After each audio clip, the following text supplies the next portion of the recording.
Sam Benastick. In October 2023, 20-year-old Sam Benastick set out into the Canadian wilderness for a 10-day solo hike. Sam had grown up in Alberta and was shaped by the outdoors, making him a confident, calm, and very resourceful young man. He wanted to explore British Columbia's Redfern-Kiley Provincial Park, which is a remote stretch of rugged mountains and glacial lakes. So he went, but he told no one exactly where he was going. The first few days were normal, peaceful even.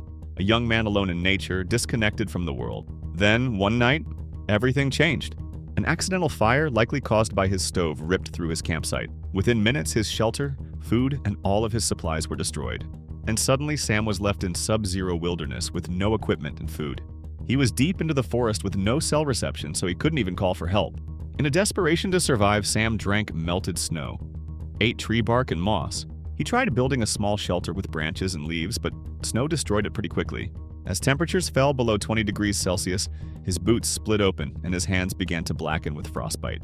As days passed, he started having hallucinations, even imagining helicopters and lights that were searching for him. In reality, rescue teams had given up after a few days of looking. They assumed he was gone and would be dead by now. But Sam kept moving through the forest, and finally, on the 50th day, he stumbled out of the woods near a remote service road.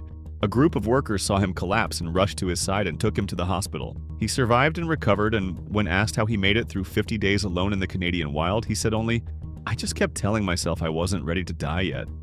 John Gow.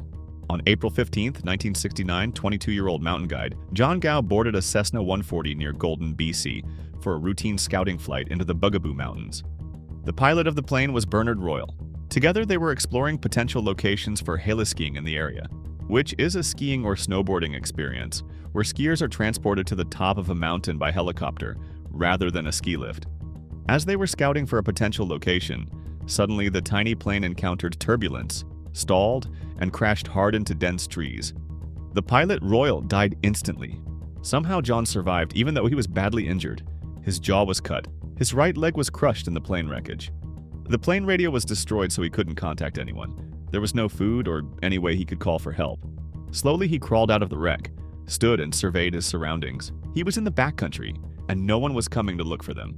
He knew that his path to safety was a 15-mile trek through waist-deep snow toward the nearest forestry road. So for 5 days, John dragged himself step by step across frozen wilderness through agonizing pain. He was suffering through frostbite, and finally on the 5th day, a forester with Selkirk Spruce Mills discovered him near a snowmobile road. As he got to the hospital, doctors had to amputate his lower right leg and part of his left foot due to severe frostbite. He later went on to win a gold medal in men's slalom 4A at the inaugural 1976 Winter Paralympics. Marten Hartwell.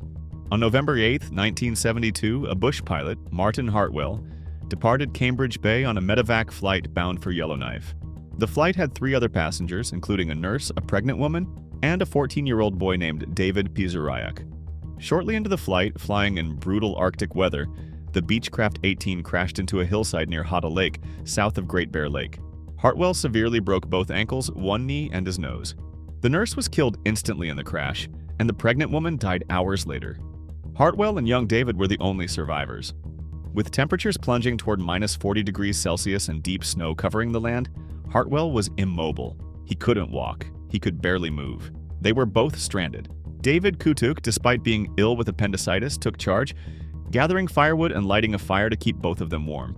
He then scavenged lichen and bark to ration out supplies. For 23 days, David fought hunger, cold, and exhaustion. He fought to protect himself and Hartwell, but he couldn't fight any longer and passed away. With no remaining food supplies or rations, Hartwell faced a grim reality. To survive, he did the unthinkable. He consumed flesh from one of the deceased. 30 days later, a Canadian Forces Hercules aircraft finally picked up a faint distress call from the plane. And on December 8th, paratroopers dropped into the snow near the wreck, 31 days after the crash. The rescuers found Hartwell frostbitten and in an ultra-thin, weak state due to lack of food. As the rescuers came to his aid, he greeted them by saying, "Welcome to the camp of a cannibal." Anna Ruth Lang. On September 9, 1980, Anna Ruth Lang was driving near Hammond River in the province of New Brunswick, and suddenly a big fuel truck hit her car, which made the car smash through a bridge railing. The car and the truck both fell into the water. The fuel the truck was carrying caught fire, and it spread across the water, and smoke filled the air. Anna was hurt and felt dizzy, but she was lucky enough to survive and get out. She swam to the shore and took her heavy clothes out. But she soon realized that there were others trapped in the fire.